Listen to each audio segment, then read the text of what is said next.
Pada kesempatan kali ini saya akan menjelaskan tentang formal language atau bahasa formal, serta business letter atau surat bisnis. Kedua materi ini sangat penting karena sering digunakan dalam dunia pendidikan maupun dunia kerja berkomunikasi secara profesional. Perkenalkan, nama saya Ardi Aksa Kresdu Jaya Diputra. Tugas tak tugas dari Pak Adi sangat membosankan. Dan pertama, bahasa formal adalah bahasa yang digunakan dalam situasi resmi dan profesional. Misal saat membuat surat resmi, mengirim email pada dosen atau atasan, melakukan presentasi di tempat kerja, dan berkomunikasi dalam lingkungan bisnis. Tujuan penggunaan bahasa formal adalah agar pesan disampaikan terlihat sopan, jelas, dan profesional. Bahasa formal memiliki beberapa ciri utama. Yang pertama adalah menggunakan kalimat lengkap dengan kata bahasa yang benar. Dalam bahasa formal, kita harus memperhatikan struktur kalimat agar mudah dipahami oleh pembaca maupun pendengar. Ciri kedua adalah tidak menggunakan singkatan atau kontraksi. Sebagai contoh, menggunakan HID tetapi menggunakan I would, dan tidak menggunakan don't tetapi menggunakan do not. Seperti itu.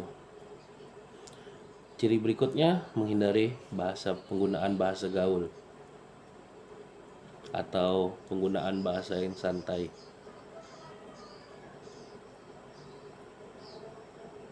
Selanjutnya saya akan menjelaskan tentang business letter atau surat bisnis. Surat bisnis adalah surat yang digunakan untuk keperluan resmi dalam lingkungan kerja, organisasi, atau perusahaan. Surat bisnis harus disusun dengan format jelas dan profesional agar informasi dapat disampaikan dengan baik dan kepada penerima. Bagian kedua adalah inside address atau alamat penerima. Setelah itu, salutation atau salam pembuka. Bagian berikutnya adalah body the letter atau isi surat. Setelah salam pembuka, kemudian isi surat. Setelah isi surat terdapat namanya complimentary closing atau salam penutup.